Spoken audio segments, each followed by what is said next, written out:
All right, great. I'll kick it off if everyone is cool with that. So hello everyone, welcome. My name is Shane Smith. I use he, him pronouns, and I'm the director of marketing here at GSBA. For those of you who don't know, we are the LGBTQ plus Chamber of Commerce for Washington State, the largest of its kind in the country. We do a lot of programming and support for small business members, corporate members, members of all sizes all over the boards. And I am very pleased to welcome you to one of our first marketing webinars of 2026. And so to just sort of kick us off, I'm going to shoot it on over to them. They can introduce themselves, tell the membership about themselves, and we'll get started. Awesome. Thank you so much, Shane. I really appreciate that introduction. And overall, I just want to say thank you to the GSBA for creating this space for us to speak with small businesses so that we can talk about how everyone can proactively come together to create marketing strategies for the upcoming FIFA matches. So hello, everyone, officially. My name is Michael Badolato. I use pronouns he, him, and I am the founder of Badolato Consulting. I work primarily with small businesses, but also organizations and businesses in the hospitality, tourism, and also community-driven brands. We work on all aspects of marketing strategy and execution across the board. And today we are here to talk about how small businesses in Seattle can strategically prepare for the upcoming World Cup in ways that are practical, realistic, and most importantly, I think for everyone, financially smart. This is definitely a presentation that is going to stress positioning oneself early in the marketing strategy process and not waiting and not scrambling until things are too late. So go ahead and we can move on. So I'll be covering community partnerships and micro influencers. These are two strategies that are practical, cost effective, and I think realistic to implement for small and mid-sized businesses. My focus today is on what you can actually execute, not just talking about theories here, but really thinking about practical implementation over the next few months. And I am joined by my colleague Molly Blaisdell. She's a PR strategist and consultant with over 25 years of experience in destination, tourism, luxury hospitality, and lifestyle public relations. She'll walk us through how to take the short-term momentum that's going to be created by the upcoming events and translate them into long-term media visibility and also brand credibility. And also working behind the scenes, although on camera, with us is our colleague Alexander Goodman, who is a marketing strategist and project lead for us here at Badolato Consulting. He will be also eventually monitoring the chat and collecting questions there throughout the session. So feel free to drop those questions that you might have at any time into the chat, and we'll make sure to address those and we'll try to leave space for discussion at the end of the presentation.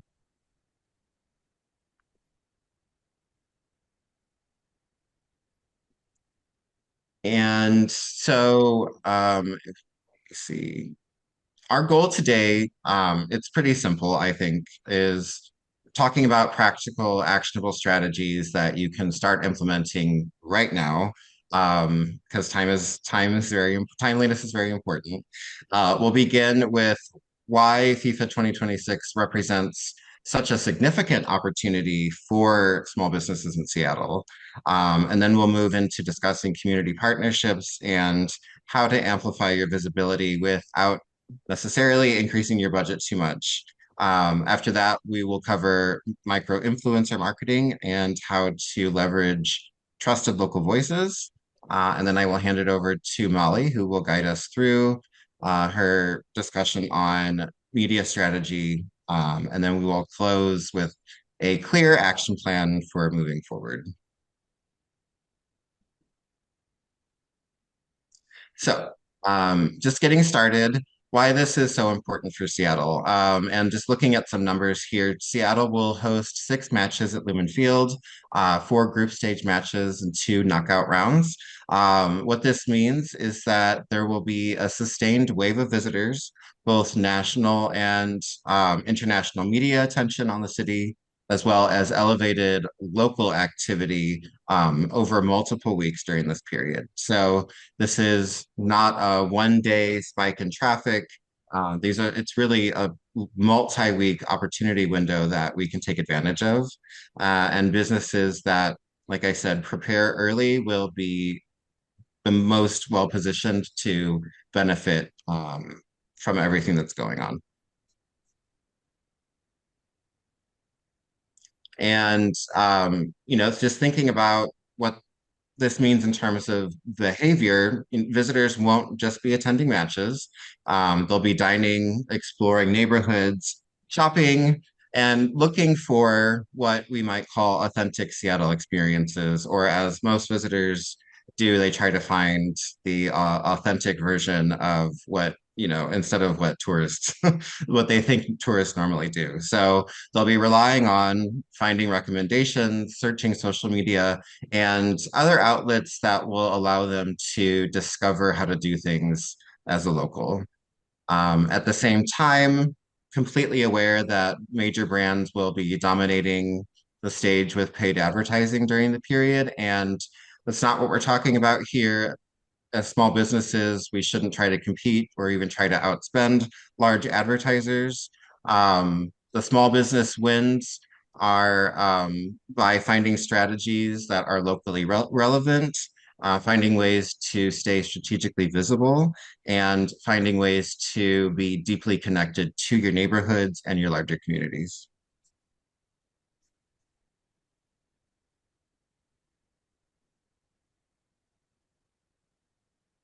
So timing matters just as much as strategy, which is what I've been stressing since the beginning of this presentation.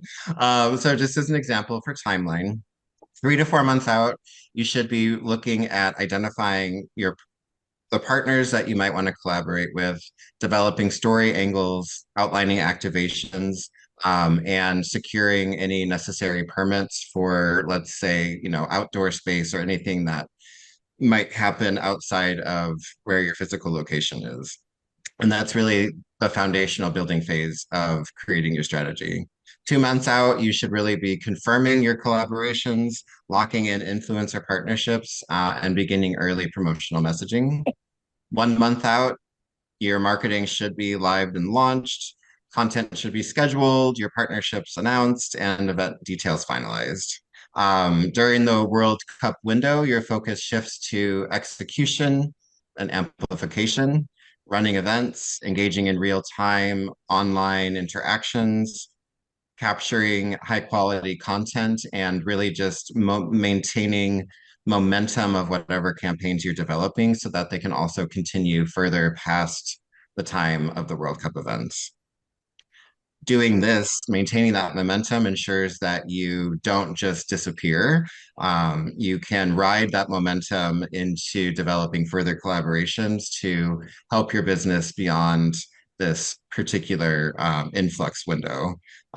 This is a time frame afterwards is really a time frame where you can follow up with new customers who've signed up for your, let's say, email list, who have followed your social media accounts.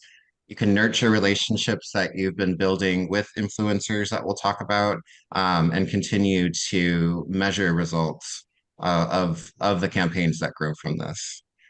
So businesses that treat this perhaps as the beginning of a marketing cycle, not just one particular moment, are the ones that can create lasting impact out of this opportunity.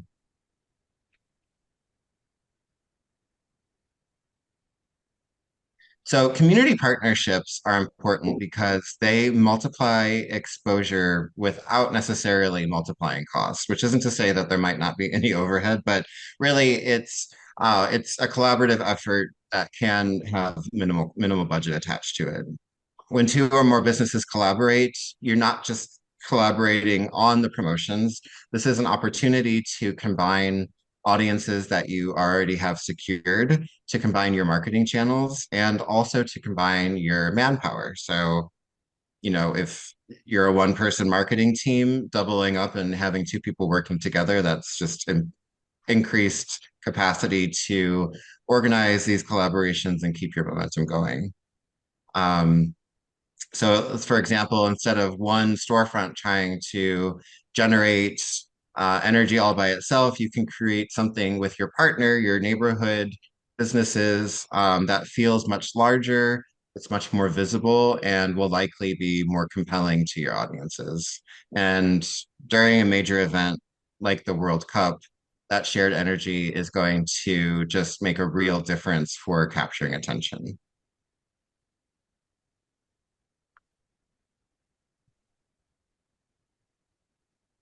When you're building partnerships, the most important question really to ask when identifying who your partner should be is what can each side genuinely gain from this type of partnership? So obviously, when you're looking to approach a partner, thinking about what your leverage is and what the other person could potentially get out of it. So you don't want to approach it necessarily from just thinking about what you want.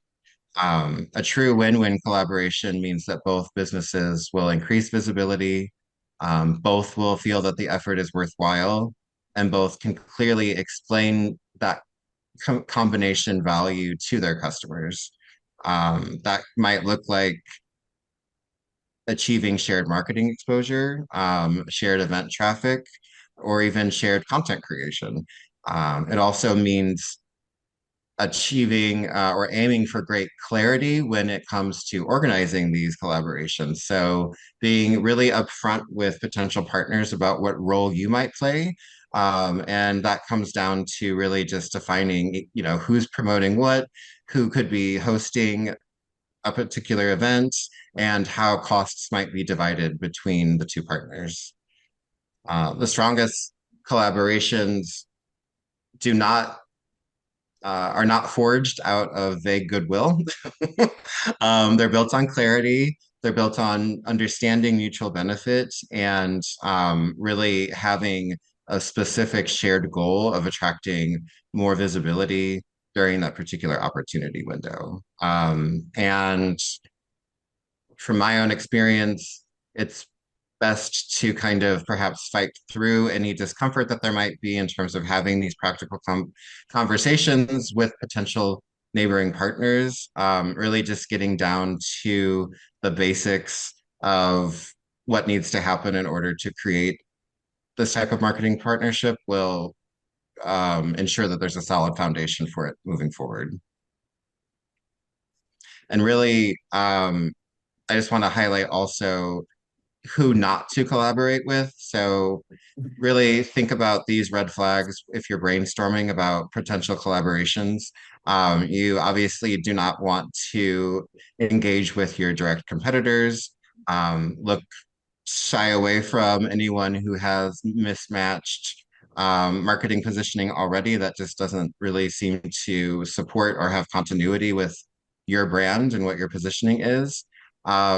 Unless you're looking to expand your reach into a different demographic that your partner might have, steer away from partners who clearly do not have marketing that is geared towards the demographic that you're looking for. And also be honest about potential partners who seemingly have poor reputations. All of these seem obvious, but they are definitely red flags to look for when brainstorming about your potential community partners.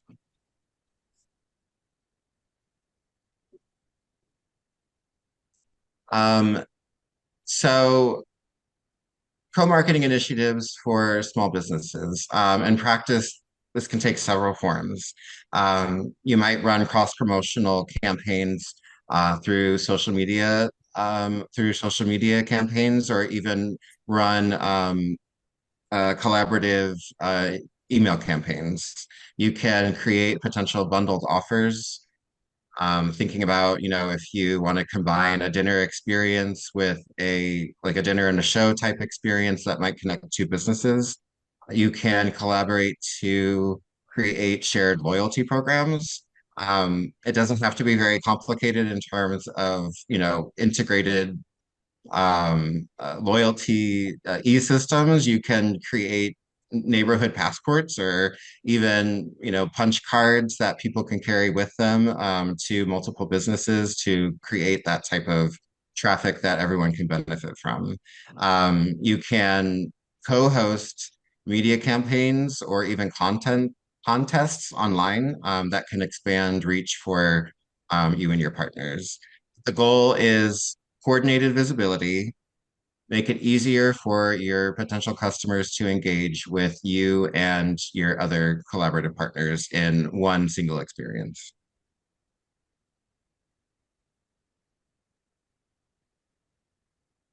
So once your timing is clear and your partnerships are forming, the next question becomes, what are you actually creating?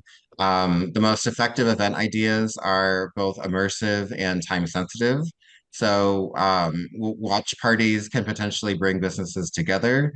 Team themed menus can reflect who's playing and can also have the potential to integrate cultural currency as well.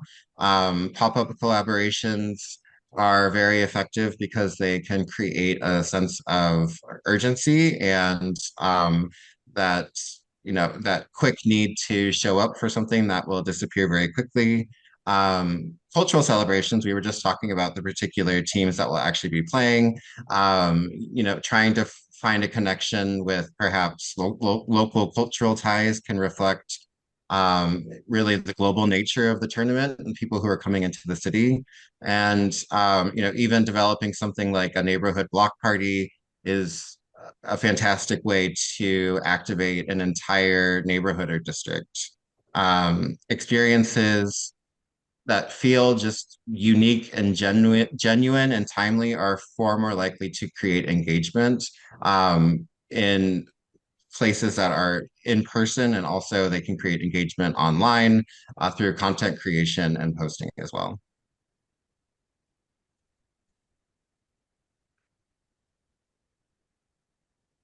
And as you think about these amazing ideas and all the things that you might be able to do, you are probably wondering, how realistic it actually is to execute something like this on your own.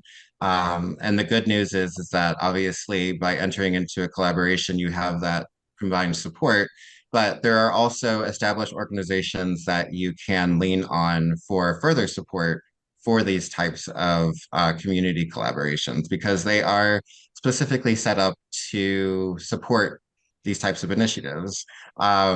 So even thinking about obviously the GSBA, which has a great built-in network and has resources that can be leveraged. Looking at just established organizations that already exist around you is a great way to support and maintain the momentum of these ideas that you are trying to implement. You can look at business improvement areas, chambers of commerce, local neighborhood associations. These types of organizations genuinely usually have built-in networking opportunities. Sometimes they have collective marketing budgets that can be accessed for the right type of programming.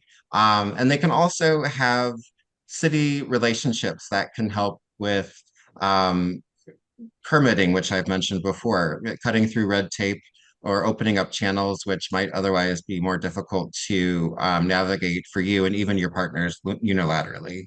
Um, so they can help coordinate efforts, they can help amplify messaging across multiple platforms. You really just have to be willing to show up, engage, and ask for help. So I think in a lot of these cases, these organizations that I'm talking about, the businesses on call, you likely belong to a great number of them. But the question might be, what resources are perhaps available to you that you just perhaps don't know about or you haven't researched? And a lot of times, showing up and asking a question can open doors to supportive resources that you might otherwise have never thought about. So really sitting down, leveraging what already exists can help make execution of a collaborative marketing plan so much easier, and it can really expand the reach of your marketing campaigns significantly.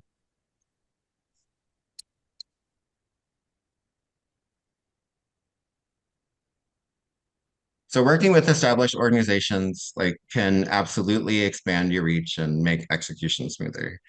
But even with that external support, your internal planning is really what is going to strengthen these types of initiatives even further.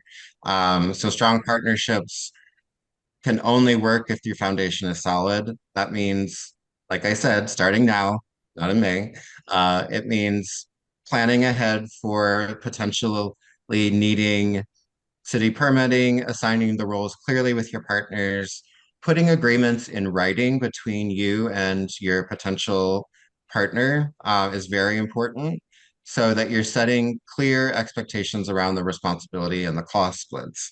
It doesn't mean that you have to draft, a huge 20-page agreement document, but putting together a, a event or campaign brief that you both sign off on is very important to keep the momentum going, but also being able to draw back on if something perhaps happens to go off track. So just having that really strong foundational starting point is very important.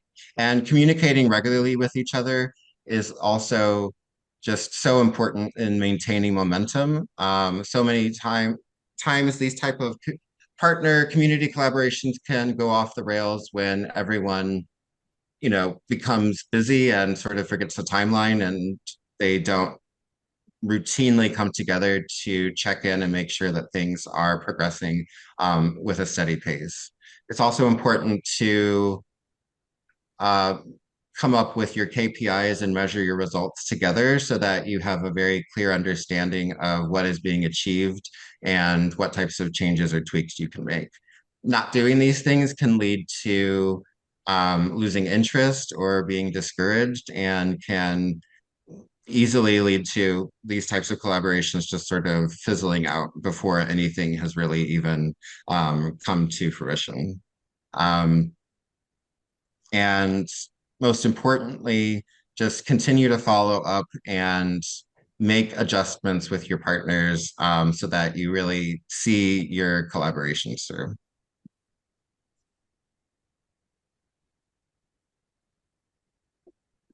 So up until now, we've talked about expanding your reach through businesses and organizations. And the next layer of amplification comes through individuals. And those are trusted local voices who already have a steady engagement with your neighborhood or your communities. And that's where the micro influencer comes into this picture. And there are a large spectrum of influencer types that we work with in the marketing field, from what we have listed here on this slide, nano influencers to macro and mega influencers. Um, and even people who don't call themselves influencers, you will find influencers, content creators, um, it's a huge window of opportunity, but it can also be very confusing. But what we're talking about in terms of micro influencers are typically influencers who have between, and this is a huge window here, but we're talking 10,000 to 100,000 followers. But you'll find that even though the follower count might be the most easy thing to fall back on when trying to find the right micro influencer to approach for a marketing campaign, it actually it isn't alone the one thing that matters when you're trying to identify the right partner to work with in a marketing campaign. We want to, yes, we look at follower count to identify kind of um, which part of the spectrum the influencer falls on or within. But we also want to start analyzing the influencer's content in terms of how powerful and active is their engagement. authenticity, and most importantly, alignment with your brand or your partner's brands. So really making sure that you're not just looking at the follower count, but also looking that they actually have a community built and a community that's following them.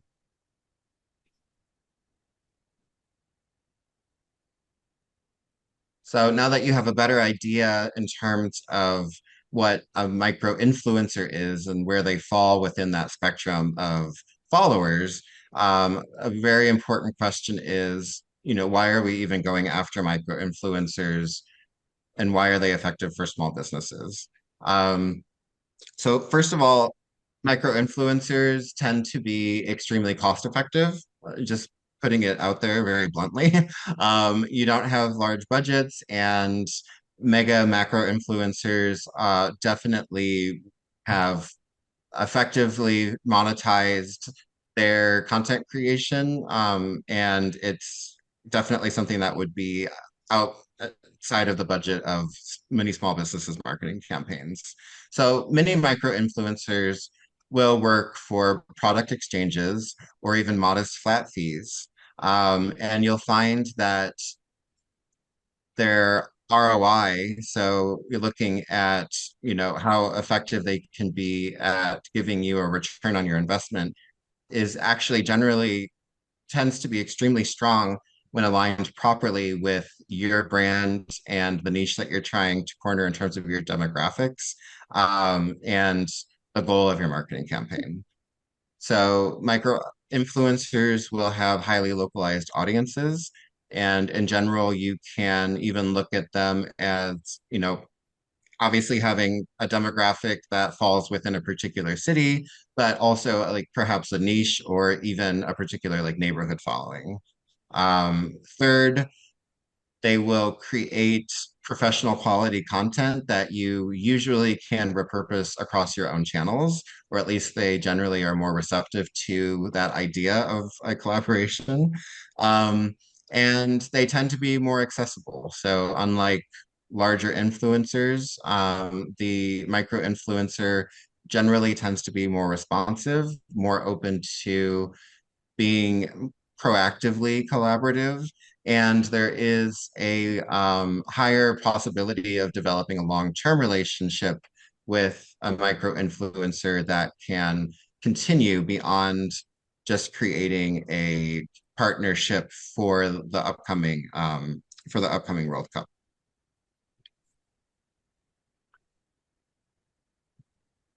So choosing the right one is just as important as choosing the right community partner to work with. So not every creator obviously is the right fit for every business. And when evaluating influencers, again, start with looking at the follower count to make sure that they fall within that sweet spot of the micro influencer. But then look closer at the engagement that, like I mentioned before, their followers have, their posts have shares, comments. Those are important to take into consideration when you're doing a deeper dive into the type of influencer you want to work with. Um, Pay attention to the engagement rate, and we'll send the presentation to you afterwards. So there's a quick calculation that you can do if you take an example from perhaps you can do a window of a month worth of posts and you can perform that calculation. Looking for a percentage that is solid will give you a better idea of whether or not they are someone that you want to seriously consider. Um, Looking at the quality of the content that they put out, image quality, and also looking at caption quality, that it's not perhaps, you know, um, AI generated or, just sort of lacks authenticity, looking at consistency, looking at their ability to create a story or a narrative and whether or not that fits into the audience that you're trying to capture. And all of that means that you're wanting to make sure that they fit very, very nicely or at least complement your brand. Even if perhaps there's a contrast to your brand, does it fit with your values? Does it feel like a natural partnership? And avoid red flags. So those are really just avoiding what I just mentioned, just very obviously fake followers. That's a high follower count with very little engagement, 100,000 followers with posts that get one or two likes and no comments. Absolutely a account that more than likely has just a bunch of empty paid followers. Um, Low engagement falls into that as well, or falls into lack of continuity or lack of content quality, and also something that is just completely mismatched with your brand.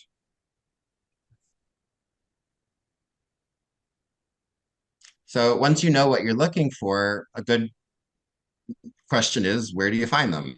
And they're usually, I think, a lot easier to identify than you might think that they are, but you just have to be willing to search throughout different platforms. So for what small businesses are aiming to achieve over this time period, Instagram and TikTok, Facebook as well, are more than likely going to be your preferred outlets.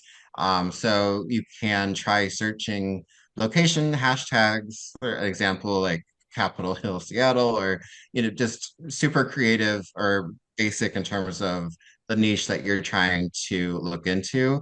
Looking at local industry hashtags to try to find people who are most active with them, and look around and see what other businesses perhaps are using for tags or hashtags to see what you can search to try to find people who are most active within that niche. Um, Check your own followers, see who they're following. Look at perhaps even your customers. They might already be content creators that you want to approach.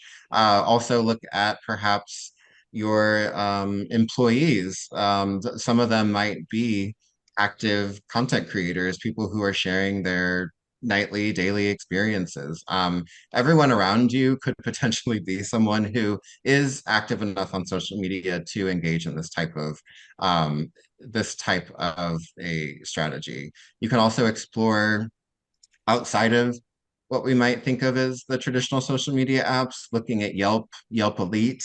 There are very, very active Yelpers. They may not necessarily have high Instagram followings, but they are definitely worth looking into and going after. Looking at Google Guides, Facebook groups that are very, very niche and might be in alignment with your campaigns. You could see who are most active on those platforms, and they more than likely would either be a good person to approach, or they might have connections who would also be appropriate for your marketing strategy. Um, Look at building a short list of 15 to potential micro influencers, and you can narrow it down from there in trying to just make it a more manageable process when it comes to the outreach.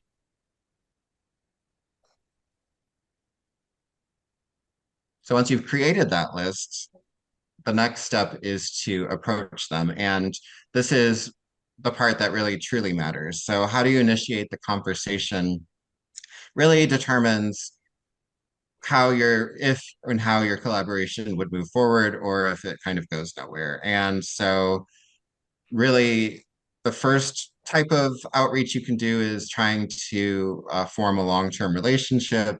That means engaging with their content consistently, building a rapport, creating something over time where they have awareness of you and your interest, and that creates this relationship where they understand that you are someone who's authentic and you're interested in their content. And it tends to open the door to a collaboration. But that's a long term, long game. And that's not necessarily what we're talking about here. So the second is just a, an outreach that is clear and is respectful, and just does not is not overly aggressive in terms of just wanting to engage and work with them solely for monetary gain. But a simple approach would be to send a DM or send an email, however you want to connect with the particular micro influencer.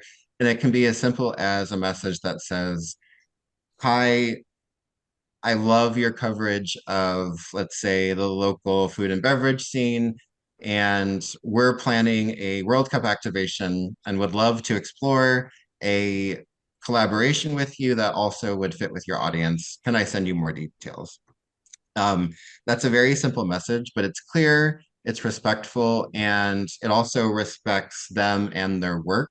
So it's not directly just about trying to make money. It's saying that you would like to explore more opportunities to work with them because you see the value in what they're doing. And can we just continue the conversation?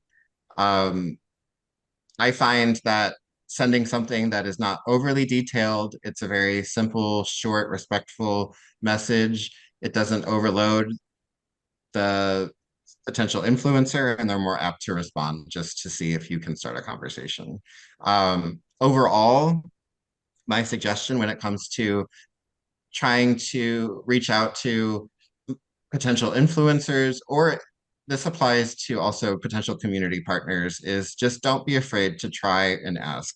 Now is not a time for hesitation. It's really a time for action. So the worst that can happen, as with any relationship in life, is that you either get ghosted, they don't answer, or you discover that it's not the right fit, and so you move on to the next. In any of these situations, I think it's also very important to always remember to keep a list of those who you've reached out to and what their responses are, because you don't know how a potential relationship with an influencer can be useful for a future campaign when there might be better alignment.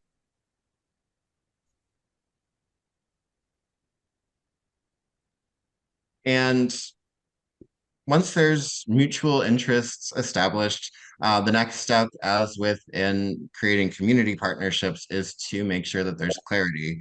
That means defining very clearly what the scope of this relationship would be, compensation, deliverables, what social media posts, reels are created, stories, what are your timelines, and when do you need them to post, how often, how frequently. Make sure that expectations are set up front. Clear structure doesn't make a collaboration any less authentic. It makes it much smoother for you and the influencer that is involved.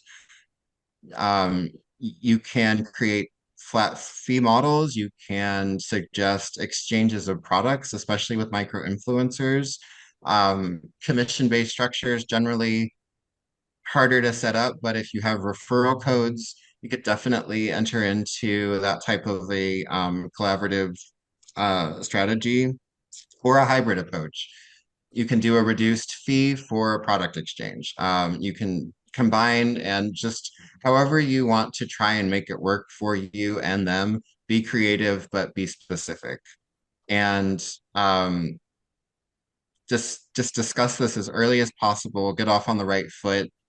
If you don't have a large budget, say that from the beginning and make sure that they're on the same page. It's not embarrassing, it's just honest, and it makes sure that everyone is in alignment and can really move forward with planning and strategizing freely. And make sure that any sponsored content is appropriately tagged. If they're using hashtags, hashtag ad, hashtag sponsored, making sure that that is all in place, and that they're meeting those professional standards with the content that they're putting out.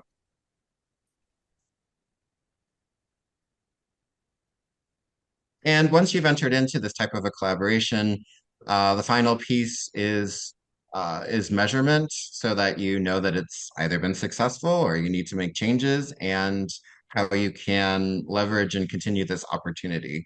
Um, Strategies only work if you understand what's driving the results, and how you can continue to create success, and what you need, what changes you need to make. So you can look at direct attribution using promotional codes. You can look at trackable links, creating custom landing pages, or even more on a basic level, you can start asking customers how they heard about you and add the particular social media channel or whatever the outlet is that you're engaging with, to that, to see how many of them answer with that particular channel. You can look at your engagement metrics, have likes, comments, saves, shares, story views. Has your follower growth been affected by this type of collaboration within the time frame that they were posting. You can look at monitoring website traffic, Instagram profile visits. All of these things can be indications of how successful this type of collaboration has been. Um, there's also inherent content value. If the influencer you're working with has created high quality photos and videos that you can reuse, that is an incredibly valuable asset that has value for as an outcome of a campaign and should be considered accordingly. And really just remember that awareness compounds over time. Not everything and most things would not necessarily result in a conversion immediately as soon as something goes out, but the visibility builds over time, especially if you continue to build on a relationship like this. So track what you can, be consistent about it, learn from it, and then continue to refine.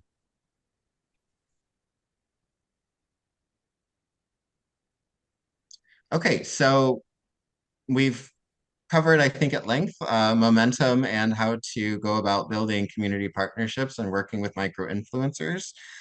So now let's talk about how to extend your visibility beyond your own marketing channels and into earned media. And I'm going to hand this over to my colleague Molly, who will walk us through how to turn some short-term buzz into long-term exposure through what is possible to do with a PR strategy for small businesses. Great. Well, thank you, Michael. That was very enlightening. And hello, everybody. It's great to be here with you today. I appreciate the time that you've afforded us.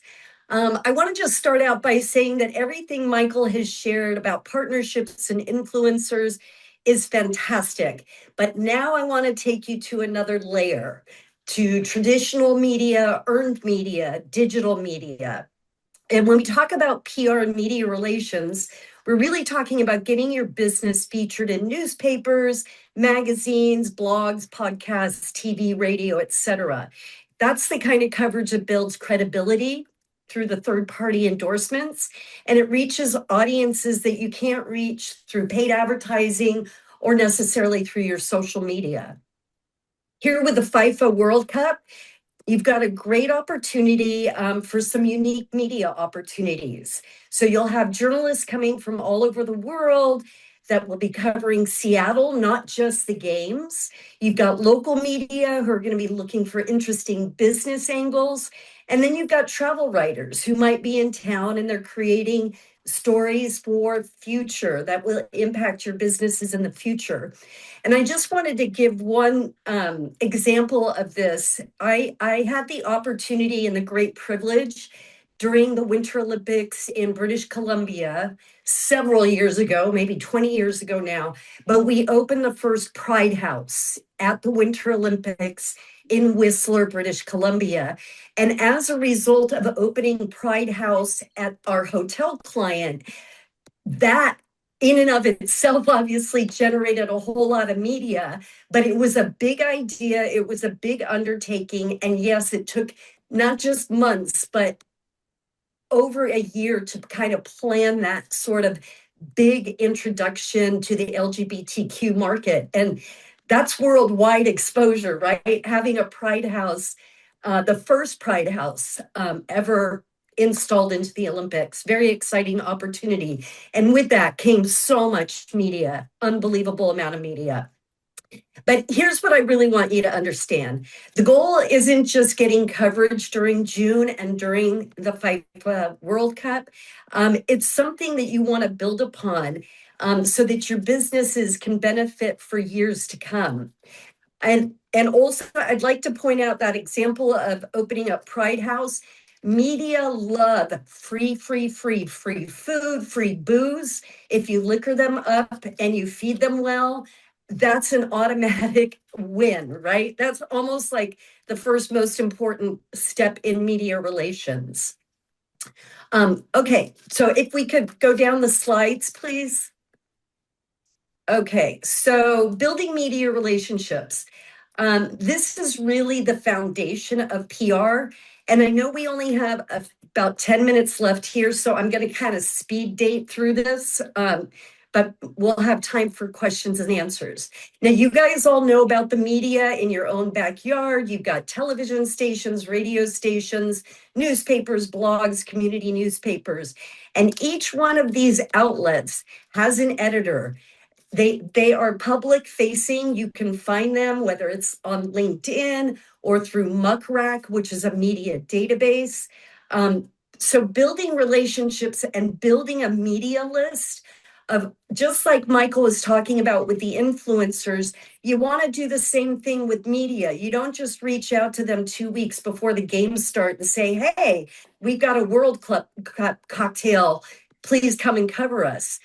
You want to engage with the journalists and bring them into the process, even, build that relationship by having them be part of creating that World Cup cocktail. And that relationship will take you well beyond the games, right? So I think that's really important to understand. There's all kinds of other things you can do to build those media relationships. You can go to networking events, everything from something like Trav Media to Travel Massive to local restaurant organizations, or of course the GSBA. All of these organizations attract journalists in different for different opportunities, and that's really your time to go shake their hand and introduce yourself. Even if you have nothing to pitch them at that specific time, make sure that anytime there's a journalist, a camera, a reporter in your vicinity, go up and shake their hand and give them your card. It's simple, networking 101. And then you follow up with a journalist, right? You say, hey, Joe, you know what? I'm interested in creating this World Cup cocktail. Could you come be on my tasting panel? And by that kind of engagement, you get ownership. And when a journalist owns a relationship with any kind of vendor, it doesn't matter if you're a boutique, a coffee shop, a hotel, an event planner, whatever the case may be, building relationships one-on-one with media will last you a lifetime. And that wasn't scripted for me. I've got so many best friends in the media because we've worked so well together in the past. So building this relationship also means that you're authentic and you are honest and you're providing valuable information. It's not just, hey, we make the best gin and tonic in town. It's, we're using locally grown products to put in our martini. We are collaborating with this other partner to bring you the best martini it is. And I'm sorry I keep using bar references, but sports and liquor go hand in hand. So I apologize for bringing everything back to liquor, but you can have mocktails, you can have special cocktail or coffee drinks, you can have special products in your stores that are beyond FIFA. So for example, you have Egypt and Iran coming to your city, and first thing is get in touch with the consul generals of those two countries to just let them know, hey, I'm Joe, I run this kind of business. The Egyptian audience, the Iranian audience are coming to town. I'd really like to know how I can reach out to those people. And again, building a relationship with the consul generals that already have media relationships is going to put you in good stead.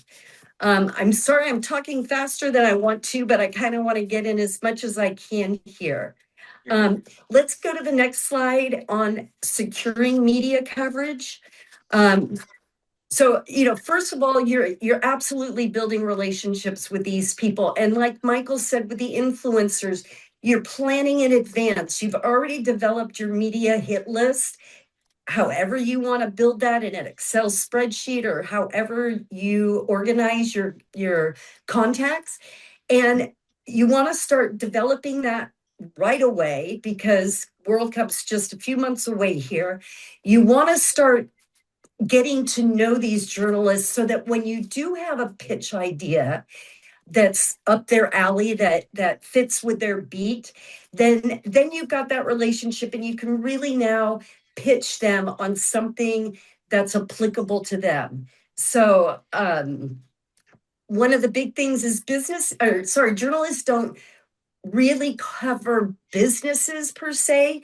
They cover stories, right? They cover trends. And you want to put yourself into those trends, whether it's everybody in Seattle is making martinis with organic products. And here's the three of us bars that are doing the best job at that. And here's a trend piece for you on me and two like businesses that are all doing something similar. So trends come in threes.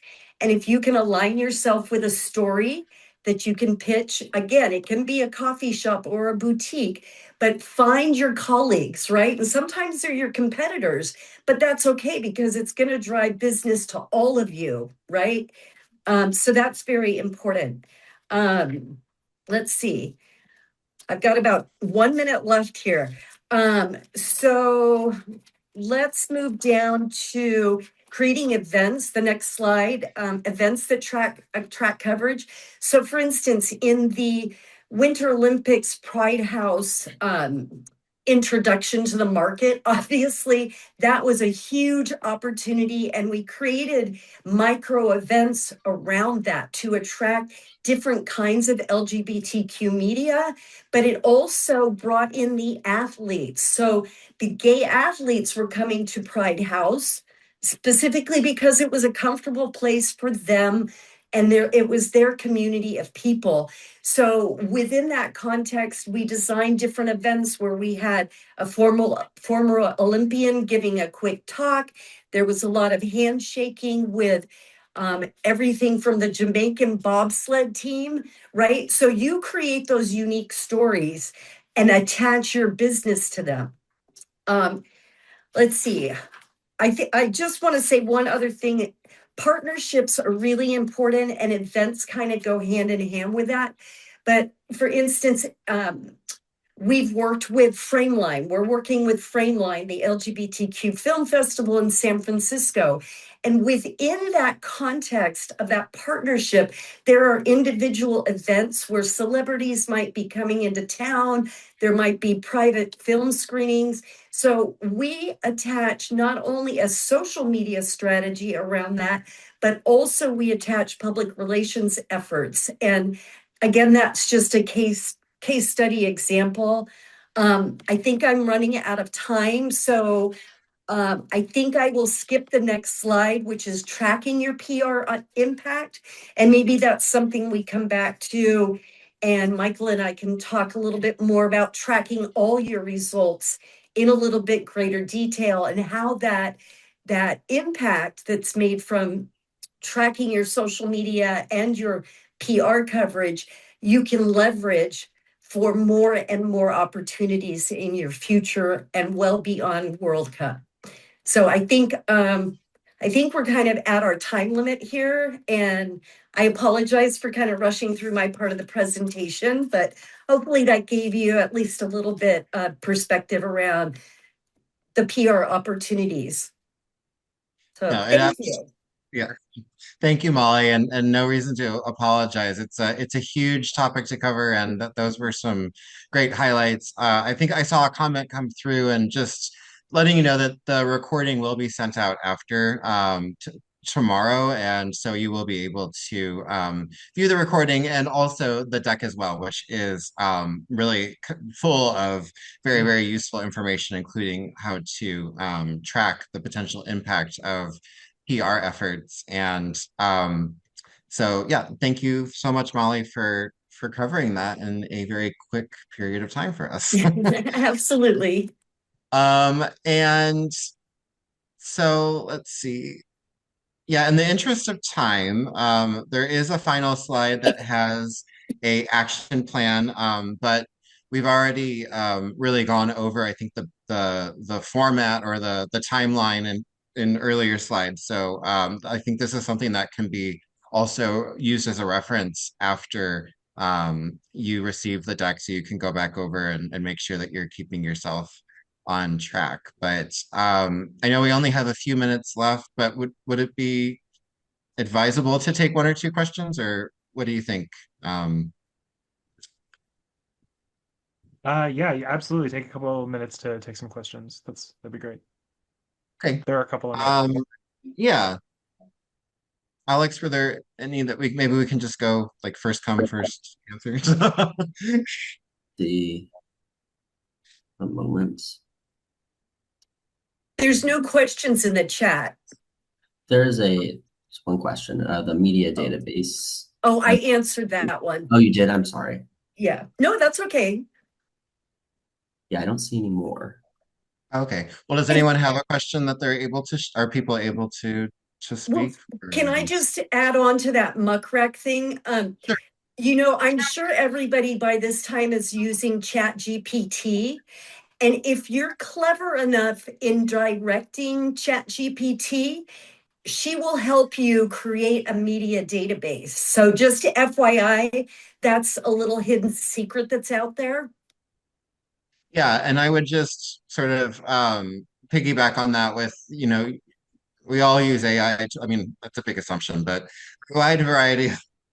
A lot of us probably are using our own AI tools, and so just make sure to substantiate any output, and just make sure that any contact information, associations with organizations, that those are confirmed, and you can do a little extra research and make sure that there's an accuracy there with what the output is. But in general, yes, amazing for researching journalists, also very helpful for finding your influencers, and just make sure that the output is authentic. But it's definitely, your AI is a powerful tool for doing that type of research.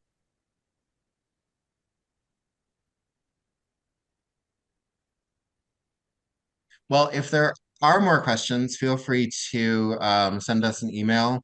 And you can also scan the QR code, contact us afterwards when this comes out. That link will be clickable.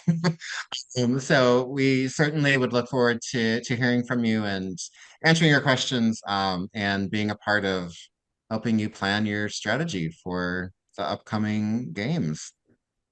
It was really a pleasure to be here, Shane. Thank you so much for giving us this opportunity. Yeah, absolutely. Thank you all so much for being here.